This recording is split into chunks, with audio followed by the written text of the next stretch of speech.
La casa de al lado.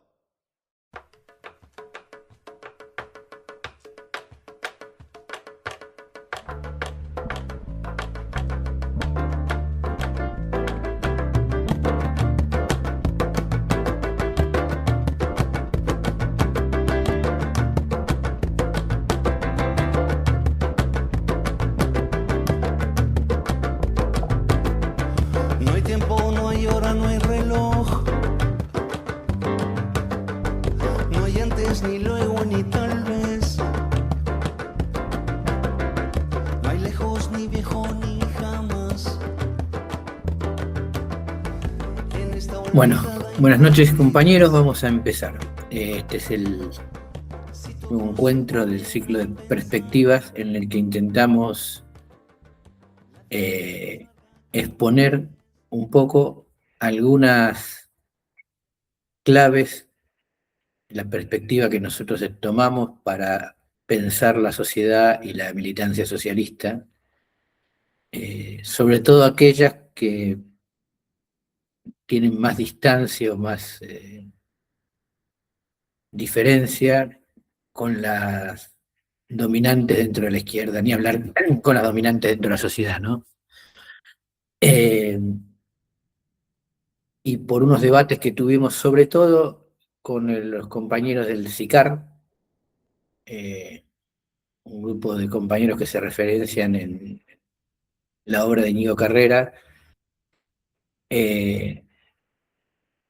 hoy queríamos hablar de nuestra manera de pensar y de definir qué es un intelectual, un científico, un artista, un militante en la sociedad actual. Y como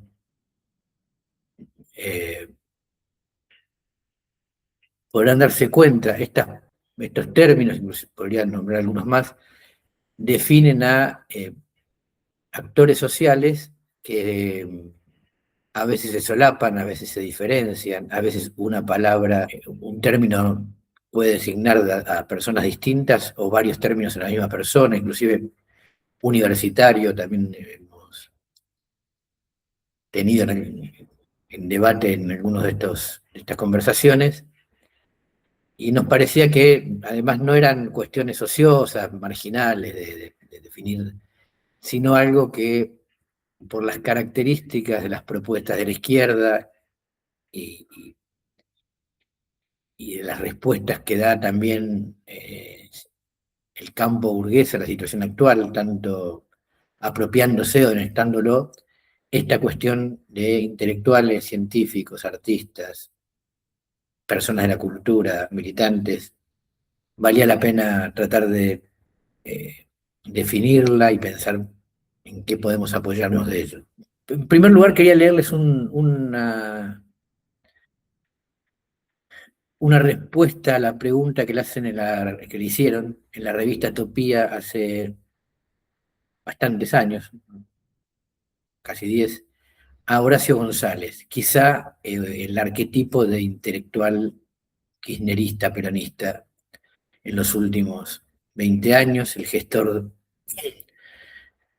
de Carta Abierta y el director de la Biblioteca Nacional durante todo el periodo kirchnerista, que le facilitaba a este grupo intelectual político, ya veremos cómo lo podríamos definir al final de esta charla, un lugar para reunirse en la paqueta zona de Recoleta. Y la respuesta de Horacio González es: la noción de intelectual es al mismo tiempo odiosa y atractiva. Preferiría que fuera una noción sin sujeto, es decir, que intelectual, y que tan solo hubiera problemas de tipo intelectual. Pero en ese caso, ¿cuáles serían esos problemas y quién los definiría? Los intelectuales, por cierto. Pero de esta manera los intelectuales serían todas las personas que ante cualquier núcleo de problemas se dispusieran a reflexionar colectiva o individualmente sobre ellos. Como ven, es una definición que no define. Le gustaría una cosa, todos podríamos, nadie debería ser intelectual, pero todos deberíamos serlo, pero a la vez, ¿quién definiría qué es un intelectual si todos lo somos? En esta definición no definitoria, eh, no útil, se expresa mucho del tema que queremos abordar. Además, hay dos menciones más que quería hacer. Una es que Enzo Traverso tiene un libro que se llama ¿Qué fue los intelectuales en el siglo XX? Que dice que el siglo XX fue el siglo de los intelectuales por excelencia. Pero a la vez encuentra muchas dificultades para definir qué es un intelectual. O sea, por el siglo por excelencia de qué, de quiénes, de qué tipo de figura social. Y para ver al punto a que ha llegado en la actualidad esta idea de qué es un intelectual, que se va ampliando, inflando, colectivo Caleuche, en el que está el compañero Petruccelli, Ariel Petruccelli, se define como un colectivo de artistas e intelectuales y hombres de la cultura. La definición, no digo la definición, sino alguien que está allí como intelectual se define como trovador patagónico. Y Omar Hacha, otro intelectual cercano al peronismo, en su listado de los intelectuales coloca a los titiriteros. Eh, la idea muy genérica de que intelectual es el que intelige, el que lee entre líneas, es muy vaga, pero la extensión de la noción de intelectual en el presente es mucho más. Así que nosotros vamos a hacer un camino opuesto, tratar de pensar no desde la autopercepción o desde la simpatía, sino desde los lugares que la sociedad instituye para funcionar. Y además nos parece importante, no solamente para la intervención actual, sino por otra cuestión, que es si el socialismo se propone romper con la división del trabajo manual e intelectual, es importante saber qué significaría esto. La primera cuestión, deberíamos afirmar que el trabajo humano, todo trabajo humano, es intelectual.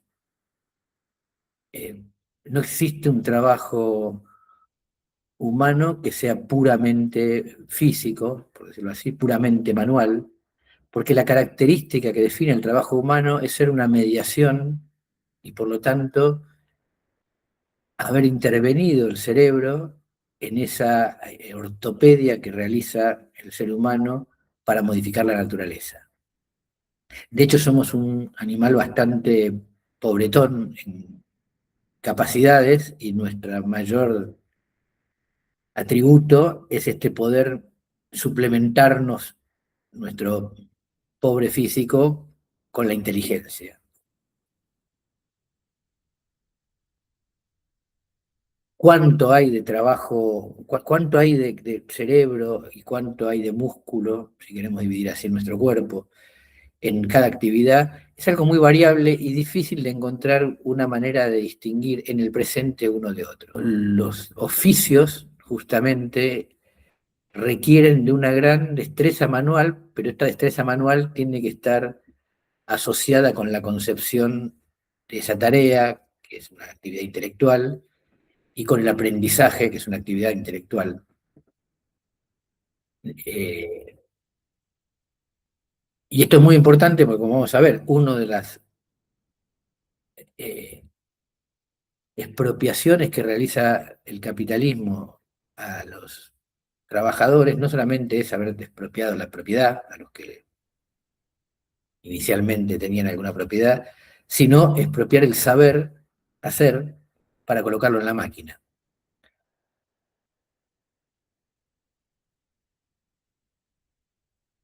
Además, esto está en una apuesta importante del socialismo, del marxismo del siglo XIX, que es esa obra de Engels que es el papel del trabajo en la transformación del mono en hombre, que polemizó durante mucho tiempo con la propuesta idealista, ¿no? Que era el papel del intelecto, la cabeza era la que había transformado al mono en un hombre,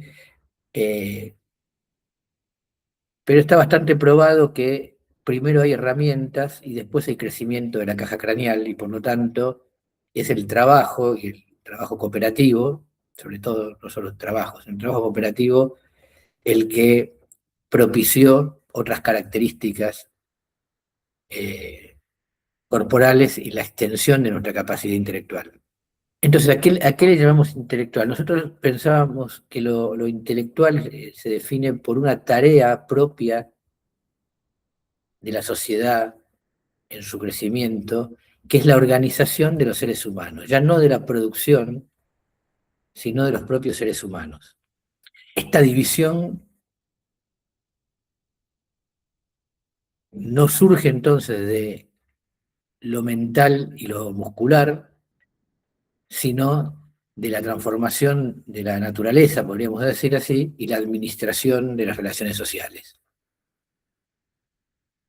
Intelectual sería esa tarea propia del crecimiento de la vida social y de su complejización que requiere una actividad especial y no necesariamente a toda actividad relacionada con el pensamiento.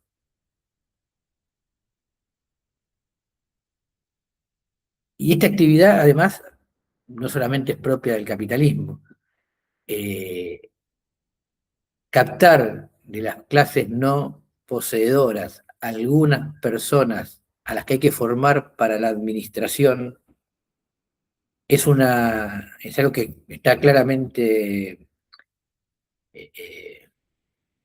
por ejemplo, eh, en la filosofía, en toda la tradición confuciana en China, la burocracia china, ¿no? Cómo mantener un imperio cohesionado con ciertas normas y atributos de la burocracia, o en esa figura tan visible en los cuentos orientales del gran visir, que no es el, el heredero dinástico, no es el dueño o el emperador, sino alguien con capacidad de gestionar, con la inteligencia para gestionar.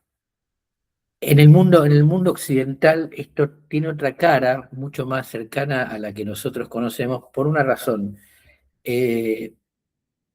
A diferencia de estos imperios donde la autoridad estatal y la administración de las cosas coincidían, en el mundo europeo occidental, donde surge el feudalismo y luego van a ser el capitalismo, no hay una entidad estatal dominante.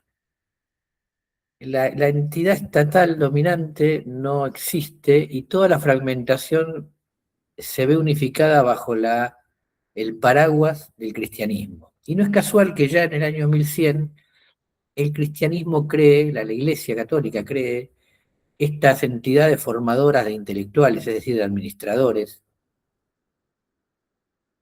que es la universidad.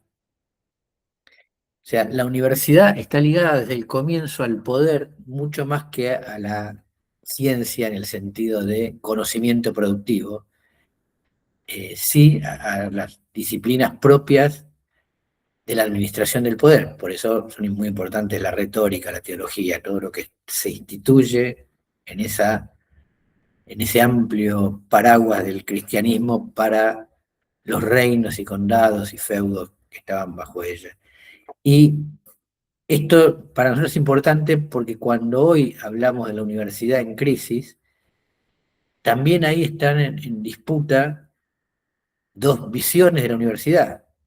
Si es solo y la única forma de producir ciencia para la producción, o si esta es una forma históricamente existente, pero que podría ser superada, de producir ciencia, y también tradicionalmente existente, pero que podría variar, de producir intelectuales, es decir, dirigentes.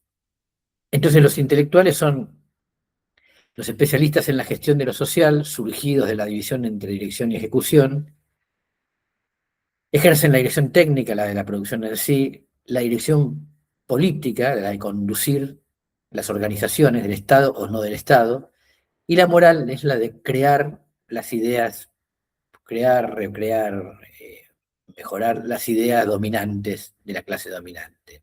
O sea, garantizan y combaten las relaciones que vertebran la sociedad. Con el tiempo podemos decir que las que se relacionan con organizar a las personas a través de las cosas se van cada vez más definiendo como el terreno de la ciencia.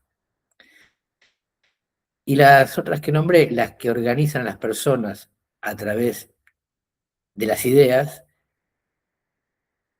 cada vez más se van definiendo como la industria cultural, el mercado editorial, o sea, un ámbito propio del mercado, pero que incide cada vez menos en la vida social. Y podríamos definir entonces a los intelectuales como aquellos que organizan a las personas a través de las personas. Si nosotros tomamos esta definición, intelectuales son todos los políticos, todos los sindicalistas, intelectuales son los curas, obviamente, eh, intelectuales son todos los activistas sindicales, y para llevarlo al extremo, son intelectuales los que organizan asados, campeonatos de fútbol, inclusive el administrador del grupo de mamis y papis del colegio. Y tengamos en cuenta que todos estos personajes que yo acabo de nombrar realizan su actividad a través de la palabra y la organización. O sea, son organizadores de personas a través de la palabra. Esa es la gran tarea intelectual. Esta es la gran tarea intelectual y también es la gran tarea expropiada a los productores directos por la división de clases, cosa que no sucede con el conocimiento material de la producción, que es otro trabajo que realiza sobre todo el capitalismo, no lo ha realizado el feudalismo, a través de lo que se llama subsunción real, a través de atrapar el conocimiento en la máquina. Pero si uno piensa en el feudalismo, se da cuenta que las clases poseedoras no poseían este saber sobre el hacer. Eh, este saber estaba claramente en los gremios y en los campesinos.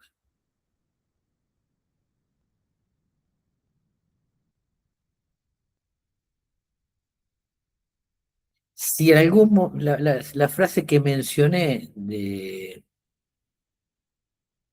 eh, de Enzo Traverso tiene sentido, es porque refleja la concepción de intelectual surgida del periodo de ascenso del capitalismo y revivida en los 30 gloriosos años del boom de posguerra. La idea del intelectual en un mercado en expansión o en un mercado de pequeños productores en el que esta tarea podía ser llevada adelante por individuos. Eh, en muchos lugares el nacimiento de los intelectuales, hay muchas, justamente por no tener una definición, tiene tanta fecha de nacimiento como criterios para definirlo, pero hay uno que se utiliza mucho que es el, el yo acuso de Solá por el caso Dreyfus, y que define al intelectual como las personas formadas con educación y con actividades propias eh, ligadas a la lectura y a la producción cultural, que le ponen un freno al poder. Es interesante leer el Yo acuso porque el freno que le pone al poder es un freno al poder dentro del poder.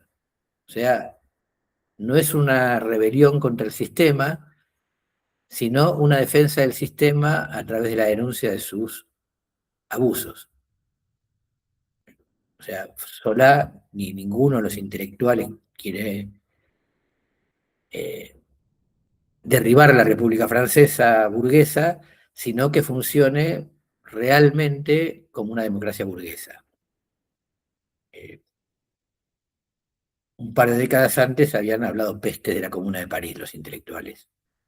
tres ejemplos, ¿no? El Chiquitapia es un intelectual, el padre Paco es un intelectual y el Indio Solari fue un intelectual. Quiero detenerme en el último, por los otros dos está claro que su actividad intelectual, sobre todo en el Chiquitapia, no se debe a su producción de ideas, sino a la organización de personas.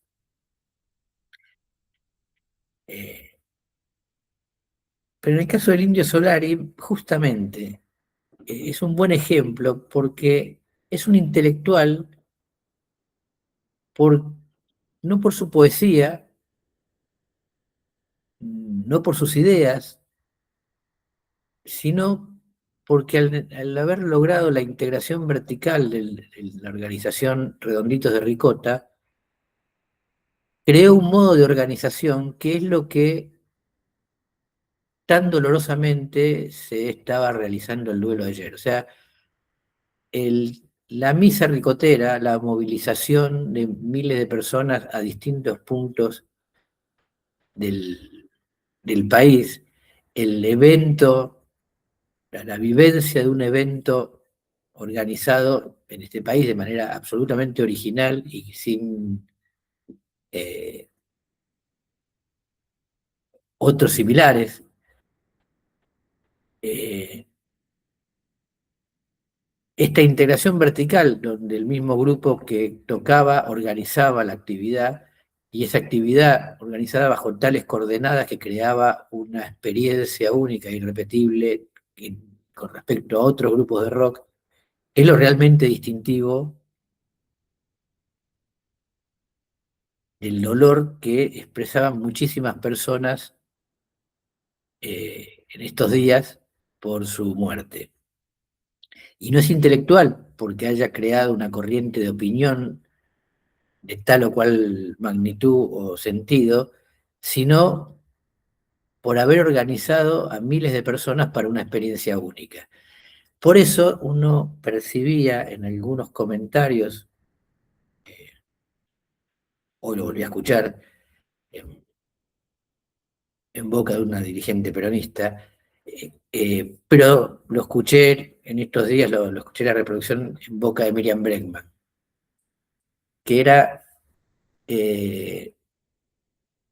si juntamos a todos los del día, la marcha del Ni Una Menos y a todos los de la despedida del Indio, bueno, Miriam Bregman dijo tomamos las Malvinas, o sea, la verdad que juntar tanta gente para eso. Pero lo que yo escuchaba era el lamento porque toda esta movilización popular, ingenuamente atribuida a una cohesión política, no lograba trasladarse a otro plano. Pero esta movilización popular no respondía a una cohesión política, porque no había organizado un político, sino un músico de rock, un intelectual que gestionaba un espectáculo único, que además tenía ideas políticas. El intelectual, obviamente, si es una figura tan destacada en el mundo burgués, se empezó a desarrollar con mayor cantidad y extensión, porque en el mundo burgués existe una esfera que no existe en la China imperial ni en los califatos musulmanes, que es la esfera pública. El individuo libre que tiene que conformar primero una opinión pública para llegar a que lo que ya existe en el terreno, empieza a existir en el terreno de la economía, llegue al terreno político, y luego para administrar un Estado bajo la lógica de la democracia burguesa, tiene, además del Estado, una esfera pública, privada, en la que se expresan estas formas organizativas. O sea que además del Parlamento, el intelectual funciona históricamente en el café. Entre los intelectuales que me interesaba nombrar, además de Solá, está Marx, obviamente, no por sus ideas solamente, por la Primera Internacional, Gramsci, dirigente del Partido Comunista Italiano, Heidegger, no por su filosofía, sino porque era un militante del partido nazi. En nuestro país están Belgrano, Sarmiento, no solo por su obra, sino por su aspecto de organizador político, Mitre, Pinedo. Yo quiero destacar esto finalmente. La actividad intelectual es una pasión. Organizar personas es una pasión, sea para, reitero, porque cuando terminamos la charla nos vamos a jugar a la pelota, sea para organizar un partido de fútbol o una revolución. Eh, ¿Por qué quiero remarcar lo de la pasión? Porque difícilmente alguien que no tiene la pasión por organizar personas pueda militar, puede coincidir con las ideas, podrá ser una retaguardia amable de esas ideas con las que coincide, pero organizar personas, ser un intelectual es una pasión.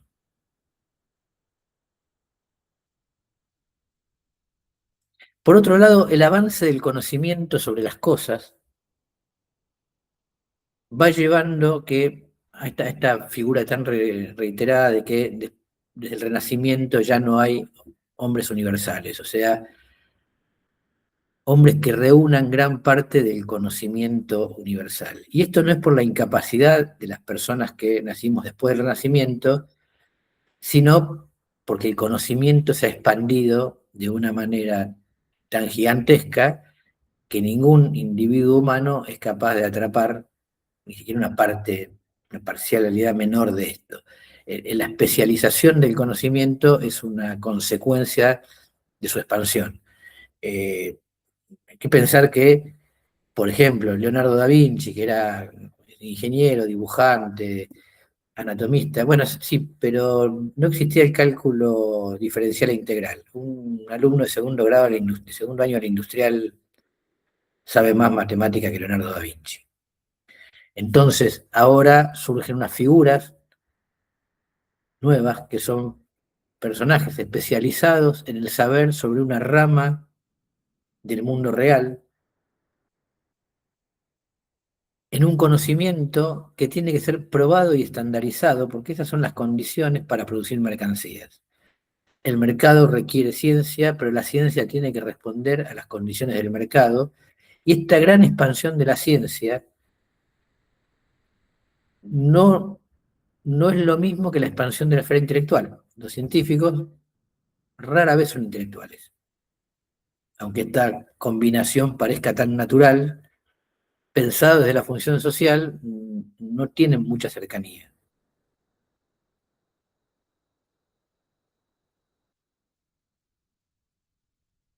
Imaginemos que la revolución industrial trae diversificación de actividades, o sea, especialización, expansión de escala y geografía, la cantidad no solo de conocimientos, sino de objetos materiales, de animales, de plantas, de condiciones de vida que se integran, se expande terriblemente. El conocimiento tiene que ser estandarizado y por lo tanto una tendencia a la universalidad muy fuerte que, sin llegar nunca a que el conocimiento sea plenamente universal, no deja de empujar hacia ahí. Especializa a los actores y las actividades, por eso surgen las disciplinas científicas, recortan objetos, y esta es la fuente de la ciencia y de los científicos.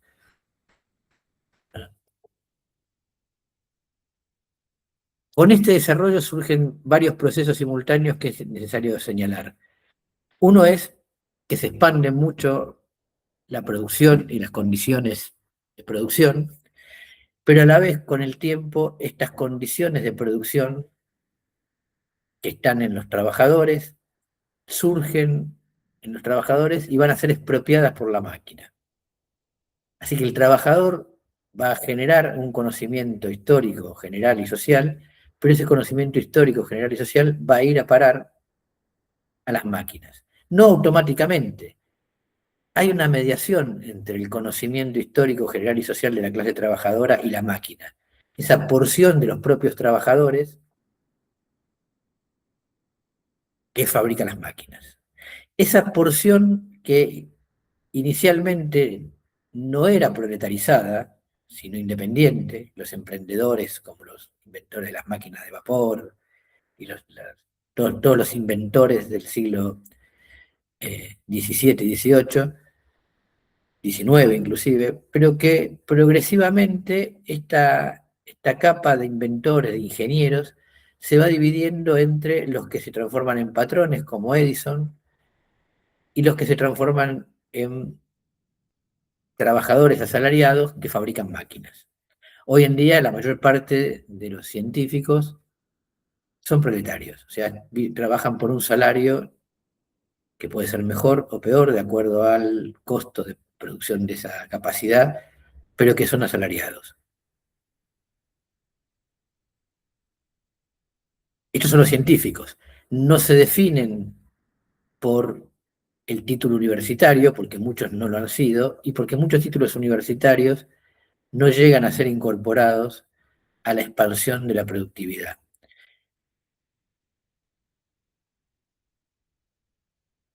Pero a la vez, esta expansión de la productividad que lleva a que una capa de trabajadores tenga en sí la mayor parte del conocimiento universal, si los agrupamos, genera dentro de la misma clase trabajadora un inmenso número creciente de trabajadores degradados o directamente de población sobrante, cuyas capacidades productivas y cognitivas se van deteriorando. O sea que la clase trabajadora se va quebrando en su interior entre un sector minoritario e inmensamente formado en la ciencia y un sector mayoritario, pero cada vez más carente de atributos productivos, y este es uno de los grandes problemas para la conformación de la conciencia de clase. Este conocimiento, además, no solamente está parcelado en la cabeza de muchos científicos de distintas disciplinas, sino que por definición, dentro del capitalismo, el conocimiento nunca puede universalizarse porque está en manos de capitalistas competitivos que se están enfrentando entre sí. O sea que el secreto, no el secreto comercial, sino el secreto industrial, que es el conocimiento de todas las novedades que la humanidad va obteniendo de la realidad y de la vida, ese conocimiento está por definición en el capitalismo imposibilitado de ser compartido. Eh, el número kantiano es inaccesible para acceder. Claro, las patentes son la forma en que esto se legaliza, pero aún antes de las patentes, como menciona Edgar, mientras se está construyendo el conocimiento, el celo para resguardar estos avances de la competencia es feroz. Entonces, podemos decir esto, el capitalista solo permite que se conozca la apariencia fenoménica del saber, pero el fondo se lo guarda celosamente. De manera que la ciencia avanza, pero una ciencia unificada y compartida por toda la humanidad es imposible por todas estas razones dentro de este sistema. Para mayor confusión, una parte de los científicos y también de los intelectuales, en la medida en que no son necesarios para estas dos tareas, para organizar gente o para desentrañar el funcionamiento de la vida, pasan a ocupar una figura ajena a ambas situaciones, que es figuras del entretenimiento, que parecen políticos a veces, o parecen científicos a veces, pero simplemente son una parte de la reproducción normal de la vida de los trabajadores, la parte entre el estómago y la fantasía, la parte de la fantasía, la parte de la reproducción moral de la fuerza de trabajo, que requiere que a veces encontremos en algunos eventos esa satisfacción necesaria que da el entretenimiento, considerando acá que el entretenimiento también es un programa político. O sea, un programa político puede ser el equivalente al programa de Susana Jiménez sin aportar ni restar nada a lo que Hola Susana brinda. Bien, entonces para nosotros tenemos estas perspectivas distintas. Podemos pensar la universidad, la ciencia, los intelectuales, atendiendo a la autopercepción de cada uno de los personajes sociales, y por lo tanto que esto sea una quedar montón de cosas que no tienen más asidero que la propia persona. Podemos hacerlo de una manera formalista, que artistas son los que egresan de una escuela de arte, políticos los que tienen cargos políticos y científicos los que egresan de ciencias exactas, o intentar esta aventura de definir estos papeles por su tarea en el funcionamiento normal de la sociedad capitalista. Y por lo tanto, esto nos permitiría, a nuestra manera de pensar, llegar más lejos en entender las crisis de algunas instituciones o algunas figuras, porque quizás su crisis no es más que el reacomodamiento de su tarea al presente. Como dije antes, esto creo que nos sirve a nosotros para pensar la crisis de la universidad no como efecto de la maldad libertaria sobre el bien, lo cual nos lleva como siempre a retroceder al siglo XV o XIV, al pensamiento religioso como predominante, o para pensar esta idea, y reitero lo de lo ocurrido en los últimos días, de si un evento de consumo cultural, y cuando nosotros decimos consumo no lo decimos en un término peyorativo, sino todo lo contrario, satisfactorio, si un evento de consumo cultural puede ser la vía, el reemplazo o el camino para una opción política. Cuando nosotros pensamos que es al revés, las opciones políticas, cuando carecen de argumentos, se esconden detrás de los consumos culturales.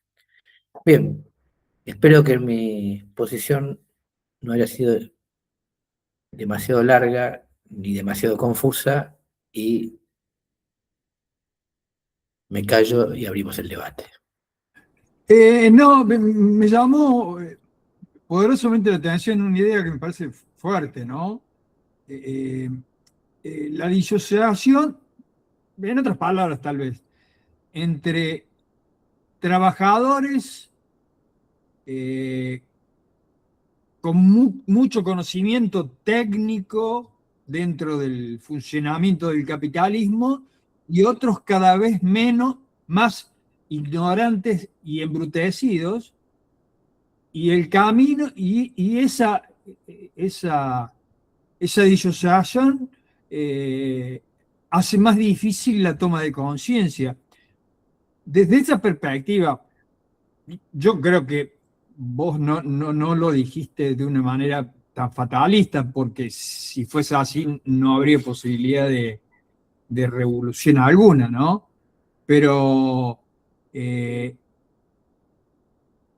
¿interpreté bien eso que vos has dicho? Lo del fatalismo no, lo de la división sí.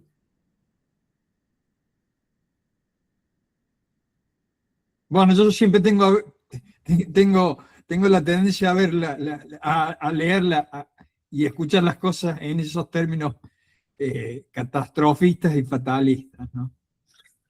Bueno, mi paso por el trotskismo ha dejado huellas terribles. No, un comentario que no creo que sea central a la temática de hoy, pero bueno, quería igual como abrirlo. Ricardo mencionó en la exposición el hecho del secreto, más que el secreto comercial, si se quiere, el secreto industrial. Edgar abonaba el tema de las patentes, los derechos, las regalías por las invenciones, etcétera, etcétera. Yo solo quería comentar que aún dentro de la teoría liberal, los más puristas dentro de la teoría liberal consideran que eso es un defecto del capitalismo vigente. Es decir, el capitalismo, bien entendido, en esta concepción que estoy diciendo, muy purista, en un liberalismo, no sé, para llamarlo más puro, esos derechos, esos secretos, esos resguardos que se le otorgan a alguien no hacen que el capitalismo funcione mejor, sino al contrario, peor, porque obstaculizan la verdadera competencia. Es decir, le otorgan, aunque sea temporalmente, etcétera, un derecho especial casi monopólico, vamos a decir así. Por supuesto, hay liberales que también lo defienden, ¿no? Porque, bueno, se supone que el inventor o el que primero desarrolló algo debe conservar un derecho especial que le funcione como una retribución a aquel esfuerzo, aquel gasto, aquella inversión que ha hecho en algún momento y que se entiende no la hizo por un altruismo de la cuna. Bueno, simplemente este comentario que, repito, no sé si es, creo que no es central a la conversación de hoy, pero bueno, estaba también dentro de los temas que se mencionaron. Dos comentarios sobre las intervenciones. La patente como monopolio ficticio, los liberales, muy liberales, están en contra. Pero igual los liberales, muy liberales, no dicen que el conocimiento tenga que ser compartido. Lo que permitirían sería, por ejemplo, que alguien haga ingeniería inversa. Algo que, digo, nosotros argentinos conocemos bien porque toda la industria farmacéutica argentina es una máquina de currar haciendo ingeniería inversa sobre las producciones que llegaban al país hasta el año 95. Digo, yo me refiero a que es verdad lo de la patente, pero es verdad que el capitalista, en todos los términos de su producción, intenta cagar al otro. Y por lo tanto la idea de compartir y potenciar socialmente no está en su lógica. Y la otra, muy cortita, Edgar, tenemos varias notas que nos dedicamos hace 2 años claro, a poner sobre la huelga de los guionistas de Hollywood, de los actores de Hollywood, que justamente coincidía con las huelgas de Amazon, algunos almacenes de Amazon, porque esos sectores que hacen trabajos más sofisticados, como ahora los programadores, también se ven amenazados por la dinámica de la subsunción real, o sea, de que la máquina absorba su trabajo. En un comienzo parecía muy distante esto, era el programador puede reemplazar a un cajero de banco y el cajero automático reemplaza al cajero, pero nunca va a haber alguien que reemplace al programador. Bueno, la dinámica es esta, empezó con el telar reemplazando a los tejedores y ahora está la inteligencia artificial reemplazando a los programadores. La perspectiva optimista sería esta, que el conjunto de la clase trabajadora, de alguna u otra manera, siempre se ve amenazada por la miseria relativa, ¿no? Pero siempre se ve amenazada por la miseria cuando hay crisis capitalista.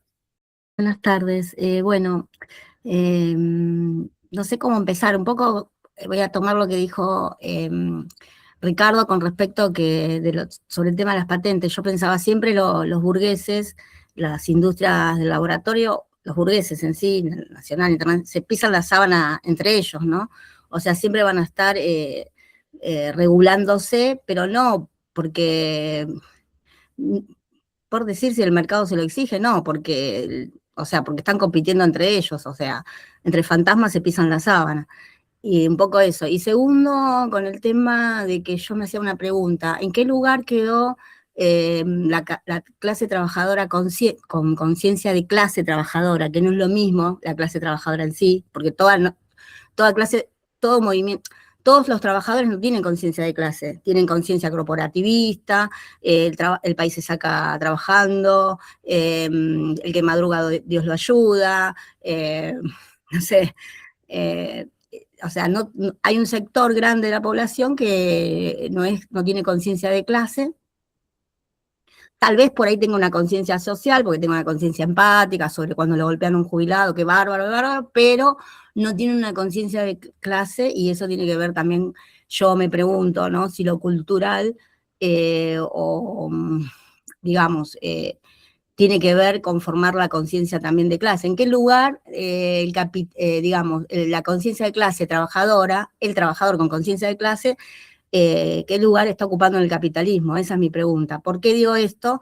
Porque ayer con toda esta cosa, y perdón que sea tan básica, ¿no? Digamos, no digo perdón, digo, en lo más reciente que pasó, lo del indio, la cultura, yo, bueno, estuve formándome con ese señor, digamos, por decirlo de una forma, cantar, te pueden gustar la música, sí o no, pero que la gente sale a la calle, cuando lo vienen ajustando, cuando lo vienen haciendo un montón de cosas, no salen, y de repente salieron un montón de personas, no sé, decían que había 9 kilómetros de cola, que venían de toda parte del país, bla, bla, bla, decís, o sea, digo, ¿por qué estamos saliendo por alguien que de última, cuando hubo víctimas en sus recitales, no movió un dedo por nada, y porque dijo que no quería politizar eso, pero después terminó politizando toda la vida, ¿no? O sea, esa contradicción que tenía este artista, más allá de lo que movía y todo lo que sea, las famosas misas y bueno, todas esas cosas, ¿no? Que genera esa conciencia a esos seguidores carentes, porque cuando yo escuchaba, disculpen porque yo también lo seguí, estuve muy cerca y soy una persona también carente en muchos aspectos, ¿no? No me creo una Atenea, ni una sabia en lo que digo, ¿no? Yo escuchaba los relatos y dice, porque se fue parte de mi adolescencia, porque se fue mi adolescencia. Hola, tenés 54 años, 58, ya no sos más adolescente. O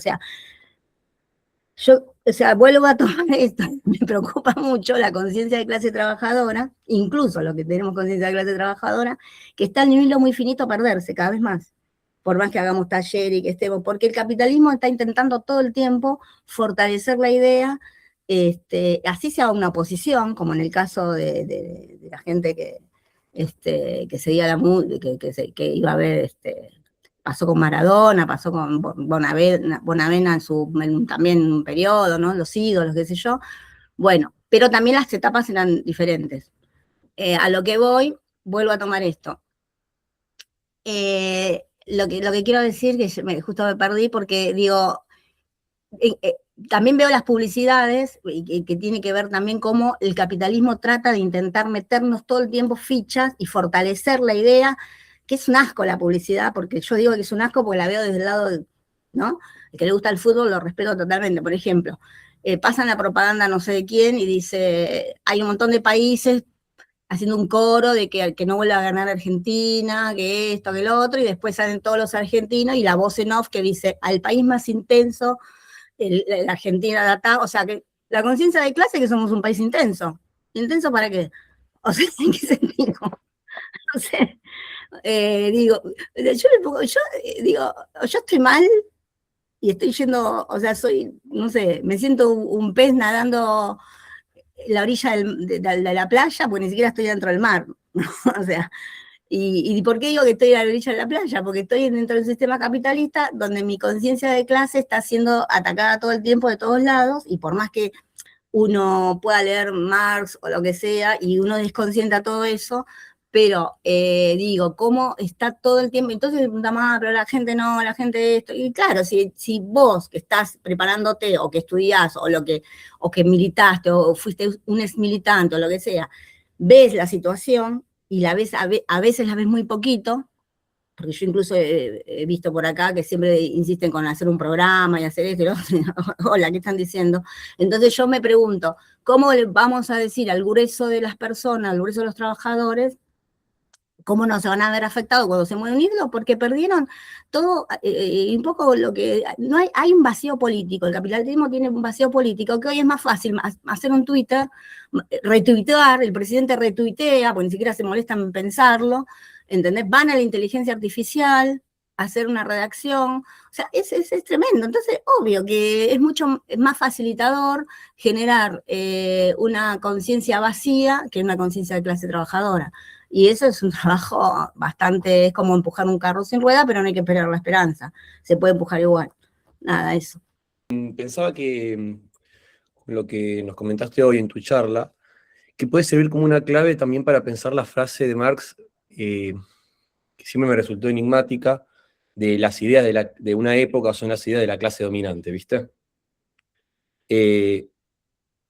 Como para pensarlo en este sentido, no es que son dominantes porque son mejor argumentadas, o más claras, o lógicas, o hacen un buen trabajo de propaganda, sino simplemente un poco, como siguiendo lo que decías, quizás porque la clase dominante tiene mejor o mayor capacidad para organizar gente, porque tiene más herramientas para mover a la gente, y no en cuanto a que son más precisas, mejor hechas, etc. Están como asociadas las dos cuestiones, la de lo que plantea Diego y lo de dice Claudia.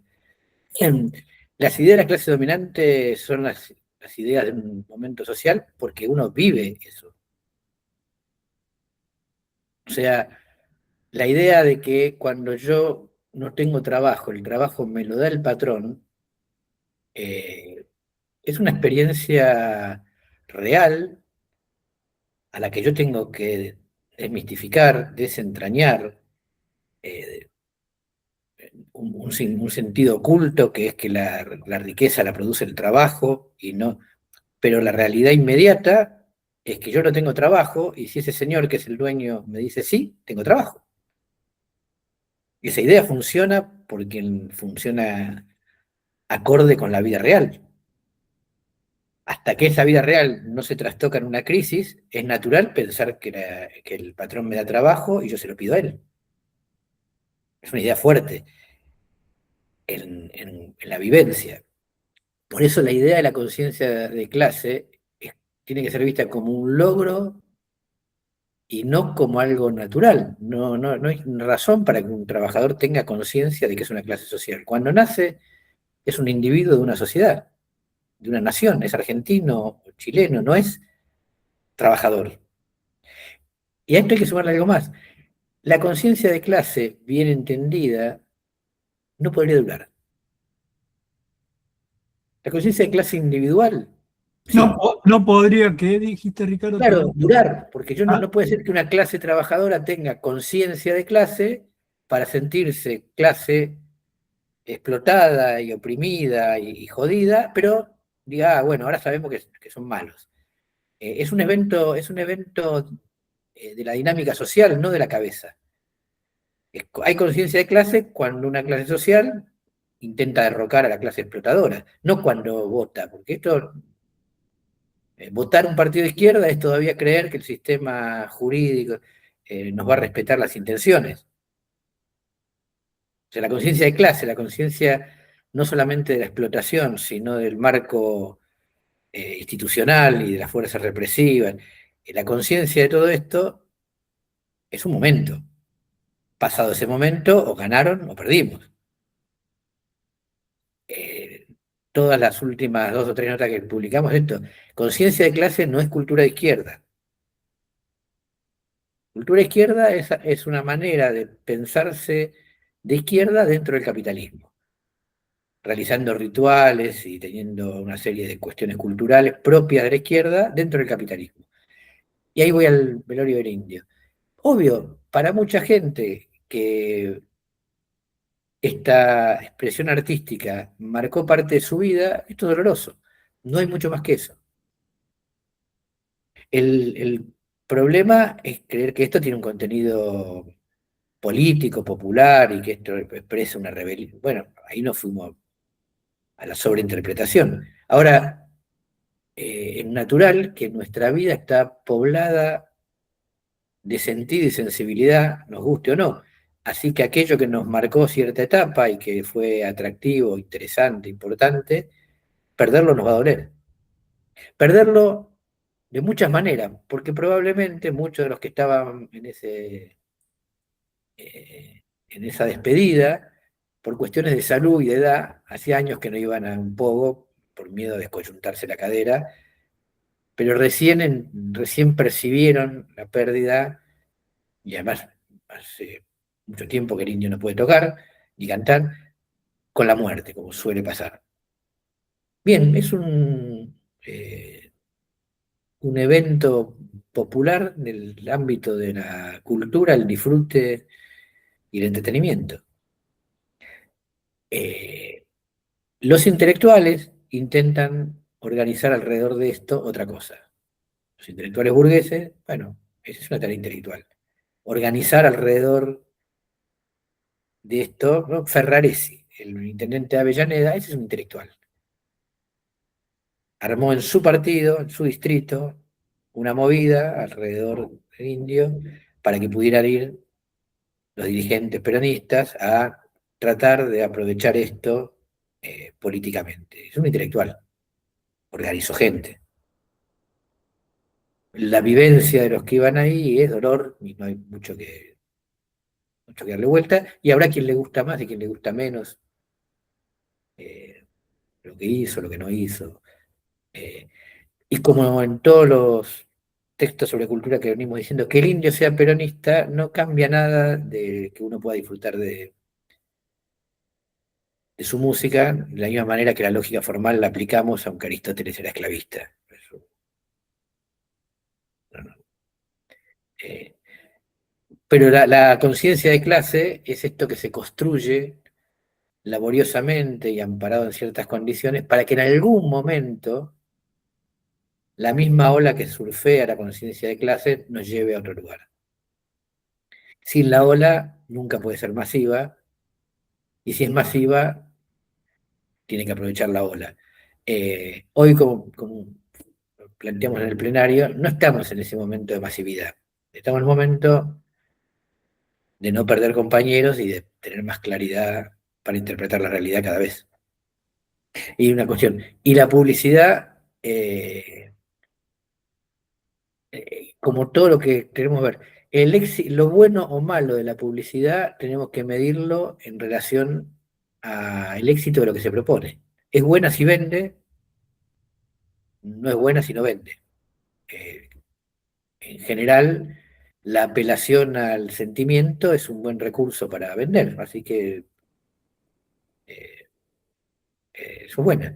Y el sentimiento nacionalista de que somos distintos es una de las últimas cosas que nos queda para no sentirnos los últimos pelotudos del mundo. Por lo tanto, estamos aferrados a la idea de que somos únicos con Fernet Branca, y Fernet Branca lo aprovecha para vender, porque no nos queda mucho más que esta sensación.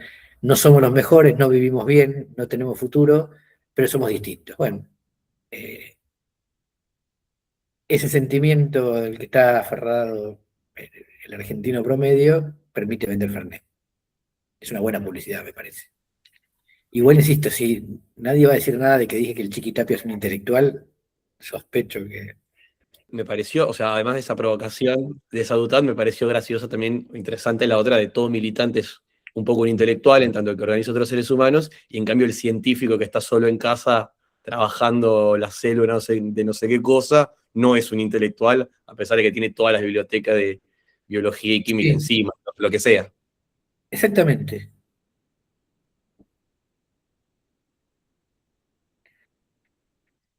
Sí, porque eso nos permite pensar mejor.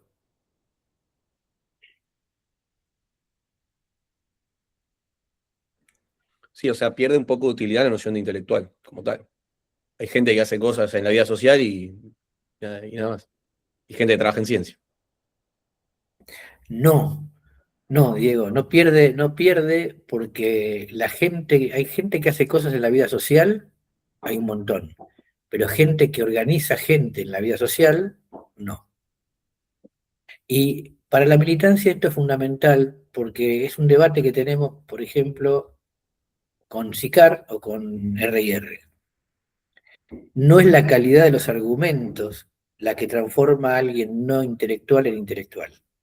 Hay gente que no va a militar nunca, que es inteligente, que entiende lo que decimos, que hasta puede coincidir más que otra persona, pero no le interesa organizar a las personas.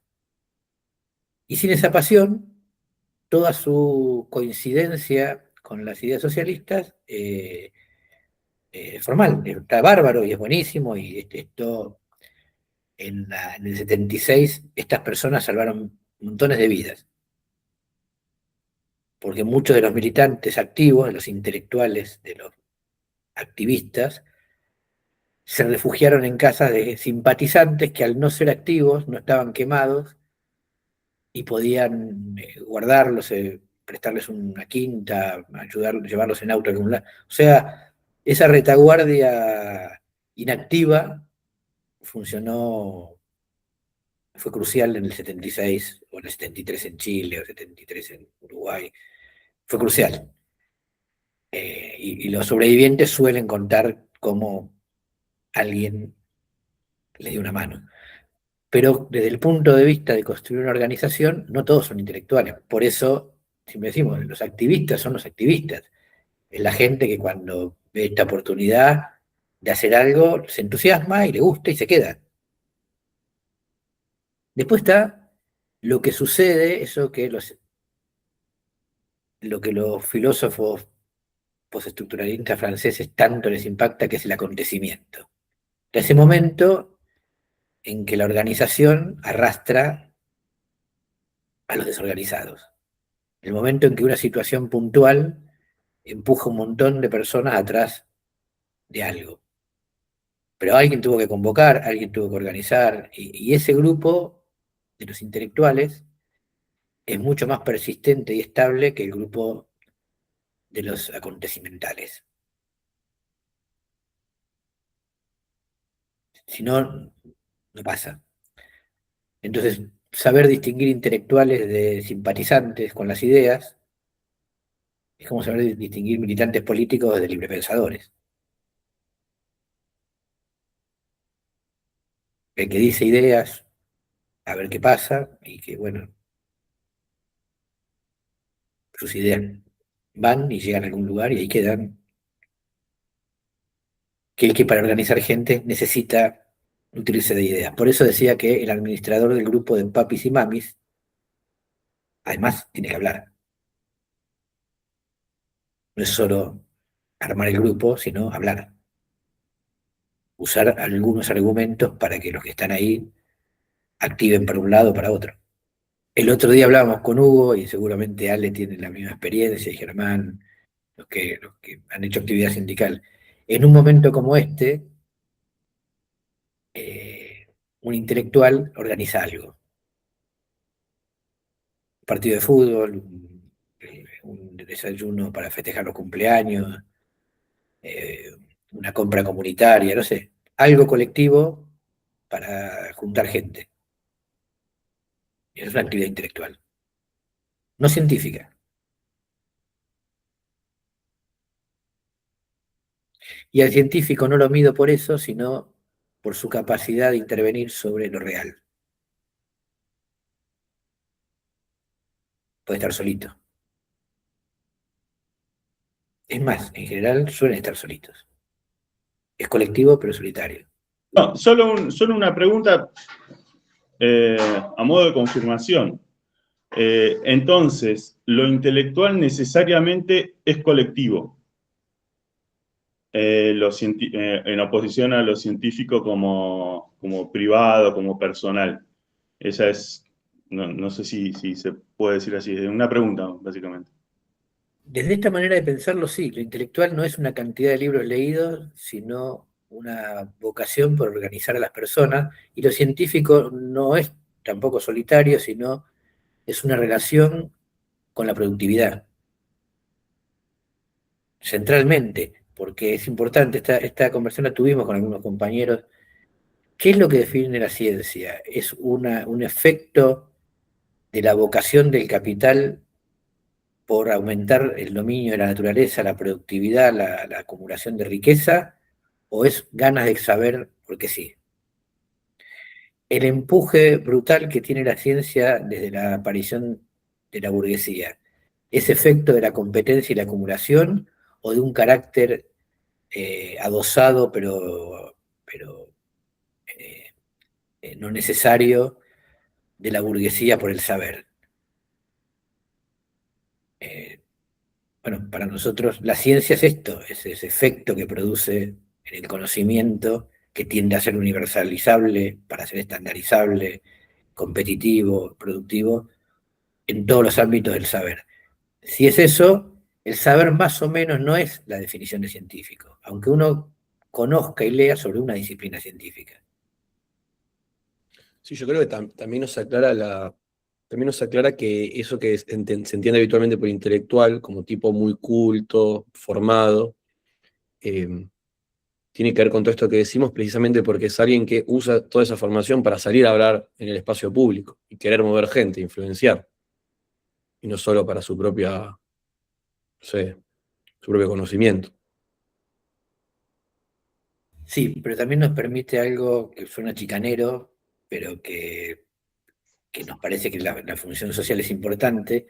El intelectual, sobre todo a medida que se van disolviendo los efectos del boom de posguerra, puede ser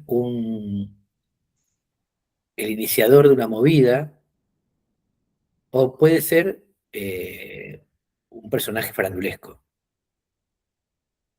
Entonces, una cosa es los intelectuales del 60 que, llevados por su pasión intelectual, terminaron agarrando los fierros, ¿no? O sea, ahí hay una dinámica. Yo empiezo escribiendo poesía experimental y termino en la guerrilla, lo cual demuestra el carácter intelectual. Y, y otra cosa es Stranheimer, que es peronista, pero no organiza más que unos shows, que no difieren de cualquier grupo de rock o obra de teatro. No hay una organización Stranheimerista donde esas ideas se vayan consolidando hacia algo. Junta gente que le paga entradas y luego la gente se va a su casa. ¿Qué diferenciaría que hable de filosofía a martillazos o una comedia de Neil Simon?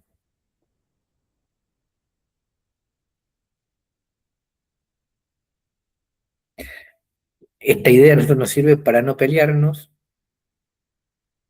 con las satisfacciones personales de los otros trabajadores. La otra vez me interesó saber que decía, por ejemplo, Berbisky con Patricio Rey, que los convocó Figuera y tenía miedo que se armara quilombo porque no pensaban distinto, no le gustaba la música. Bueno, al final dijo Berbisky, siempre, la verdad que coincidimos bastante en cosas y es un emprendedor, dice. ¿Por qué no lo dejó Milei pasar a la capital? Porque es el mejor ejemplo de un emprendedor, un tipo que no recurrió a la discográfica y se hizo un burgués. La verdad que es muy mileísta, le decía Berbisky. Bueno, pero no quería pasar, no quería detenerme en eso, solamente como una Namibia. El presidente fue a China, una reunión en Shanghái, en el último evento que fue Trump, le quiere vender el chip, el super chip que tiene, y bueno, no sé si el Partido Comunista le dijo que no, es mucho más potente que el que tienen ellos. ¿Por qué? Porque quiere que se desarrolle a través de la competencia dentro de China, porque está chanchada, como que se han quedado los chinos, ¿no? ¿Está bien? Entonces dice, bueno, vamos a hacer cadenas de chips para aspirar a este super chips y con un software vamos a poder, pero no quiso comprarle. Perdón, Fabián, ¿a quién no le quiso comprar? Nvidia, el presidente estaba contento, fue a hacer negocio y a venderle el último chip, el más potente. Ah, la empresa Nvidia, la norteamericana. Claro, que tiene el chip de la inteligencia artificial más potente. Pero Xi Jinping, y todo va así, no es Xi Jinping, debe ser el grupo, no sé, el Partido Comunista, le dijo que no le vamos a hacer compras, no sé qué hay detrás.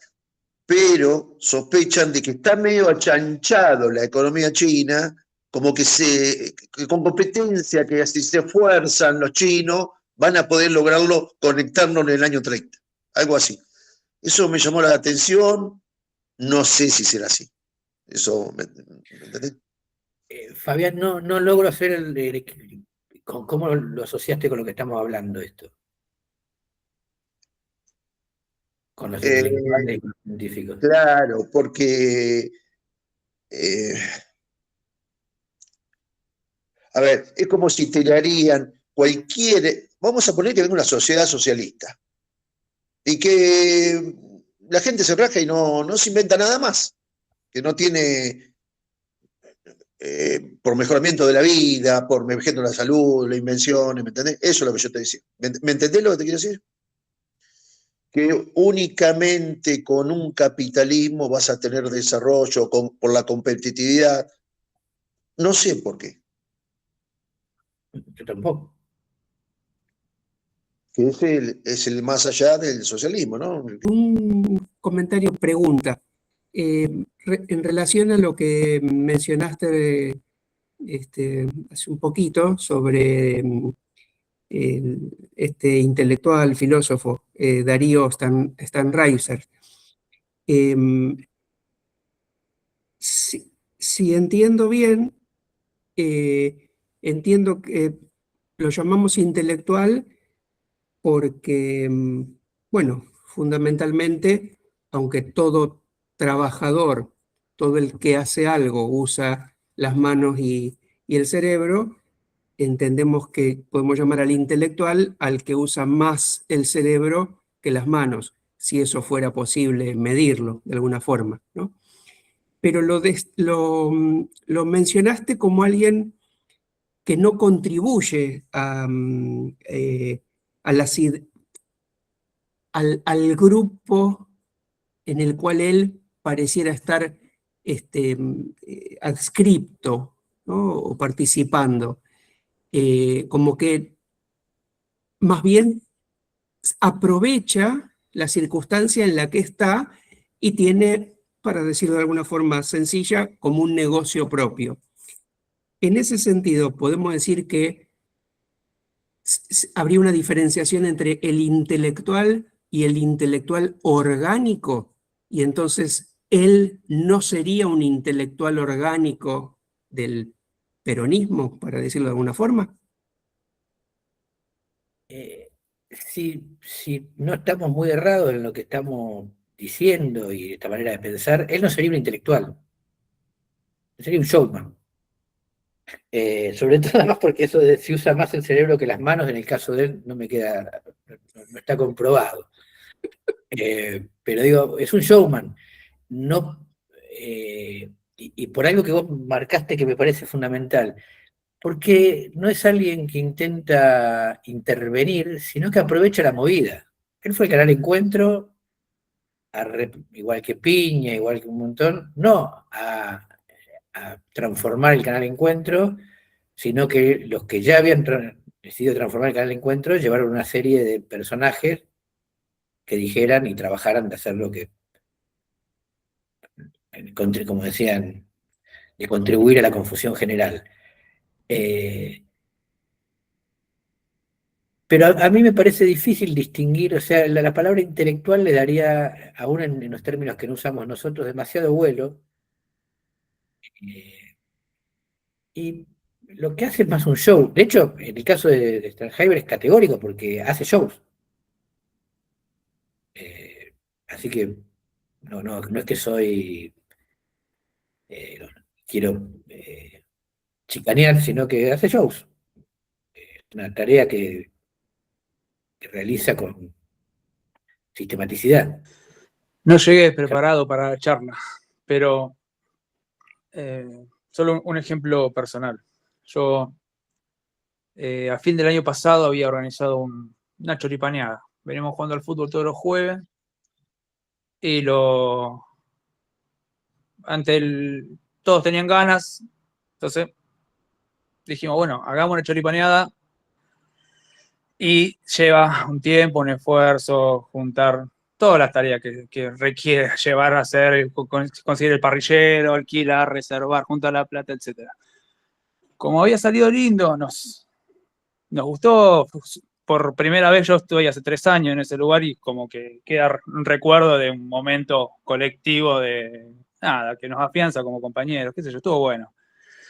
Y hace un mes más o menos dije, che, estamos llegando a mitad de mes, estamos todos partidos al medio con el tema de la plata, somos estatales, ¿no? Estamos jugadísimos, pero me parecía que charlando con un par era un buen momento para repetirlo, por lo menos para despejarnos un poco, volver a tener lazos por fuera, ya que adentro hay mucho malestar, mucha bronca con la gestión, porque la estamos pasando mal económicamente.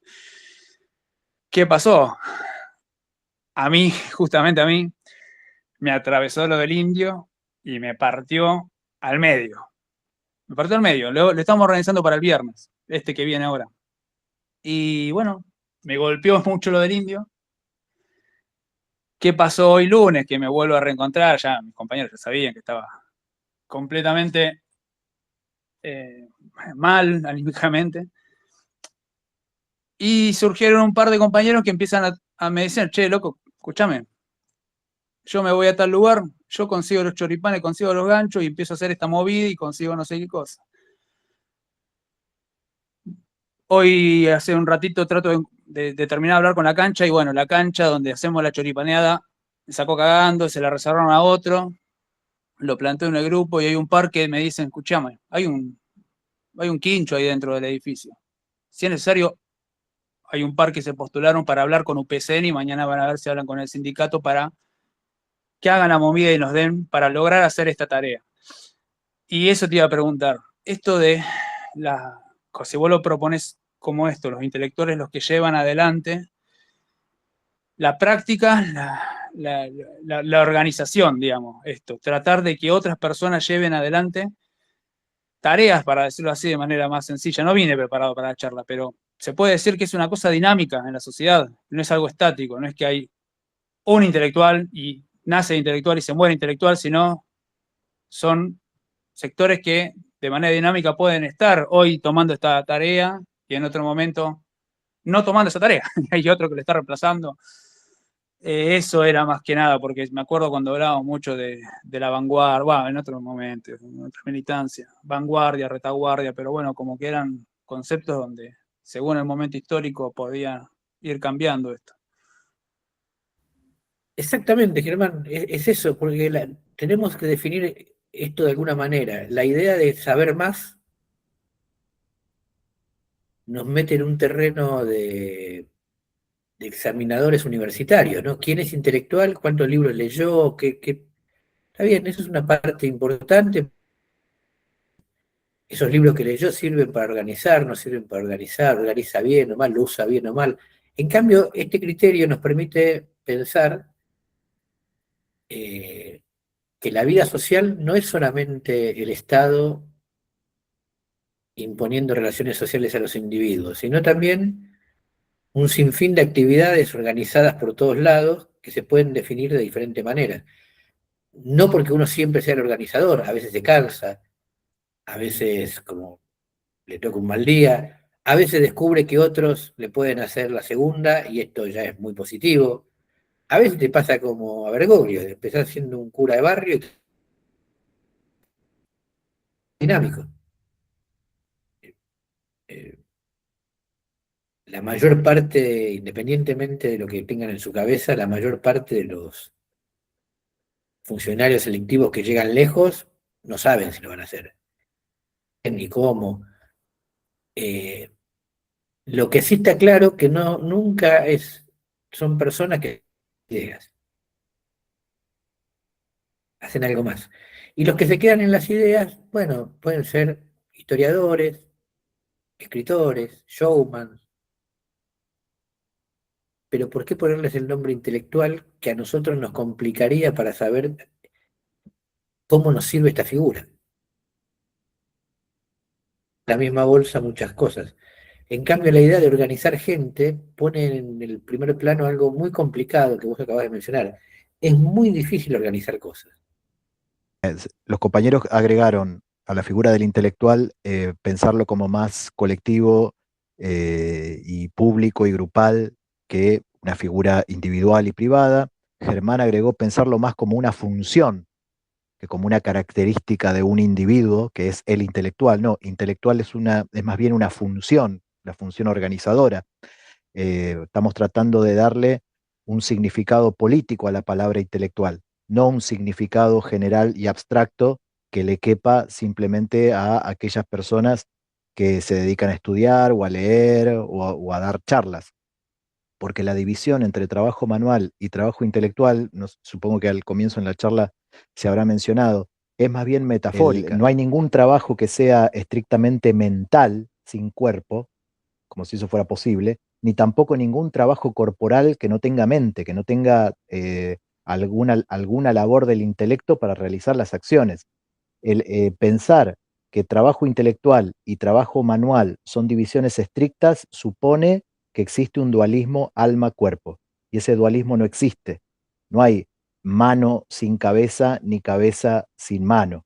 Nosotros estamos entonces tratando de pensarlo no como una metáfora para darles un valor superlativo a los personajes que se dedican, los individuos que se dedican a estudiar o que se dedican a leer libros o a escribir libros o a dar charlas. La estamos pensando para darle una carga política, y esa carga política consiste en considerar la figura del intelectual como la de un organizador. Por eso el Chiquitapia es un intelectual, porque desde el punto de vista político, intelectual es el que hace hacer, el que organiza para a otras personas o que permite la organización de otras personas. El ejemplo de Germán es muy ilustrativo y nítido.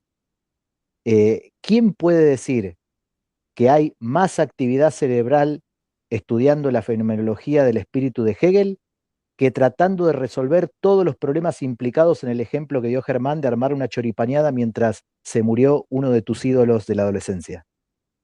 Digamos, ¿qué hacemos? ¿Un electroencefalograma para ver cuál de los dos cerebros tiene más actividad? ¿El que está leyendo a Hegel o el que está viendo cómo resuelve la choripaneada con los compañeros? Es absurdo. Desde el punto de vista político, el criterio es nítido. El que está organizando compañeros es un intelectual y el que está en su casa leyendo a Hegel no. Ese fue mi aporte, a ver si servía esto para clarificar la idea de intelectual que estamos proponiendo. Sí, hasta acá la charla me había resultado, me resulta confusa, digamos. Estoy más confundido desde que empecé. Creo que, digamos, la interpretación de Germán y la reafirmación y la aclaración de Mariano me deja más tranquilo. Pero tampoco sería tan tajante en decir que alguien que lee a Hegel, a Marx, a Trotsky, a Izquierda Unida, a Miriam Bregman, y produce un documento, no es intelectual. Lo entiendo mejor desde el punto de vista de la función. Pero ¿cómo medís la función del tipo que hace eso? ¿Tiene alguna función? Voy a una de las raíces de esta charla. Cuando todos repetimos que estamos por la abolición de la separación del trabajo manual e intelectual. Desde nuestra perspectiva, esto significa que todos seguiríamos haciendo trabajos manuales, o sea, nuestro trabajo específico, sea escribir libros, tratar pacientes, hacer tornillos, pero dejaríamos de estar separados del trabajo intelectual, es decir, de la organización social. En la vida actual, nosotros producimos cosas concretas, trabajo manual, y estamos separados de la producción intelectual, la organización de la vida social. La otra versión es que todos tendríamos que hacer trabajos físicos y eruditos. Esta es una versión imposible. Vamos a hacer todos los trabajos. Seguirá habiendo características, particularidades, vocaciones. Entonces, ¿qué significa abolir la separación del trabajo manual e intelectual? ¿Que todos vamos a hacer fuerza y a leer? ¿O que todos seguiremos haciendo algún trabajo? Porque todos los trabajos a esta altura de la soirée son lo suficientemente complejos como para dedicarle mucho tiempo para aprenderlos, pero a la vez vamos a recuperar la posibilidad de la actividad intelectual, que es la organización social. Porque nosotros podemos pensar entre todos que queremos que haya más o menos iluminación. No vamos a elegir el reactor nuclear que vamos a construir, porque eso es un trabajo manual, en el sentido nuestro, propio de una especificidad científica muy, muy precisa. Alguien que sabe de esto, ni siquiera que sabe física. Entonces, ¿para qué sirve este pensamiento? Para darle sentido real a la abolición de la diferencia entre trabajo manual e intelectual. Después, la definición precisa de cada sujeto en este esquema es un problema marginal. Problema marginal, porque toda definición en la vida social tiene este problema que define arquetipos o fórmulas promedio y luego se torna confusa en el terreno gris. Esto es inevitable, porque una sociedad compleja no tiene castas definidas para siempre. Y como todo se mueve, las definiciones suelen ser más complicadas para los terrenos liminares, para los terrenos limítrofes. Pero se entiende, si esta no es la definición de intelectual y manual, ¿cuál sería que explique qué queremos decir cuando decimos que queremos la abolición de la separación entre trabajo manual e intelectual? ¿Que todos lean libros difíciles? ¿O que todos den conferencias? ¿O que todos acumulen una serie de clases didácticas? No, eso nos complica más, es una sociedad impensable en el mundo real. En cambio, que todos hagamos un trabajo productivo en el sentido de contribuir a la riqueza social, particular y colectivo en la suma de todos esos trabajos, y a la vez participemos de la organización social que ahora nos está vedada y es ajena, esta es para mí la verdadera explicación de terminar con la división entre trabajo manual e intelectual. Y entonces requiere para el presente una definición acorde de intelectual. A nosotros, muchas de estas ideas de los lunes son ideas en construcción, el debate nos sirve un montón para pensar los puntos flacos, los agujeros, lo que no funciona, así que lo de una próxima charla lo digo en serio, que hay cosas que tenemos que pulir y mejorar, pero una buena teoría, una buena praxis sobre el mundo del conocimiento, lo intelectual y lo organizativo es necesario para salir de esta vuelta tomando un poco todo el fin de semana, donde cualquier evento que tenga relación con lo que se llama cultura y que sea masivo se considera un evento político. Cuando puede ser solamente una expresión de tristeza genuina, pero que no tenga más trascendencia que la sentimental y personal. Terminamos este lunes y ya tenemos dentro de 2 semanas otro encuentro de perspectivas. ¿Se sabe cuál es el próximo tema? ¿O se continúa o se cierra así como queda?